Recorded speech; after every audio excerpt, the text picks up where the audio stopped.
এখন আমার মিতা আসছে কালনগর বাড়ি একটা চার্জার বিষয়ে কথা বলবে। এর আগেও ৩-৪ বার চার্জারটা বান্ধানো হয়েছে, ঠিক নাই। আমার নামে মিতা, এর নাম সোহেল, আমার নাম সোহেল। এই চার্জার বিষয়ে কিছু কথা বলবে। মিতা, এদিকে আসেন। হ্যাঁ, কি বলবে চাইছেন বলেন। আমার একে একে ৩টা চার্জার লেগেছে। হ্যাঁ, বলেন। এটা জ্বলার উদ্দেশ্য কিসের জন্য? এটা আপনার ওখানে অনেক জনাই অনেক ভাবেই এটা বাইন্দি থাকে। কেউ 700 গ্রাম তার দেয়, কেউ 600 গ্রাম তার দেয়। তারের অনুভাবে চার্জারটা টিকে না, টিকে তার অভিজ্ঞতা এবং কি তার টেকনিকটা আসলে একটু গুমর আছে।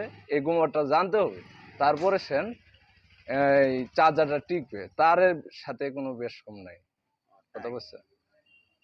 এর আগে কয়বার বান্ধাইছেন? এর আগে আরো ২ বার বান্ধাছি। টিকে নাই? না, কয়দিন করে গেছে? আপনার সর্বোচ্চ ১ সপ্তাহ। 1 সপ্তাহ। আপনাকে আমি ৩-৪ বছর পর্যন্ত গ্যারান্টি দিতে পারবো। তাই এটা বিষয়টা হলো, যাই বা দায় করে তার কাছে এই টেকনিকটা ঠিক অরিজিনালি কেউ আপনার চার্জার কামড়ায় অনেকে দেখাবে না।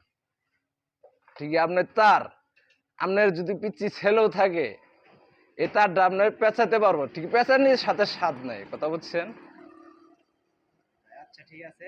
আপনি চার্জারটা সুন্দর করে বাঁধাই দেন। আচ্ছা, ওকে। আপনারা কেউ যদি এই চার্জার বিষয়ে কথাবার্তা বলতে চান, কমেন্টে জানাবেন।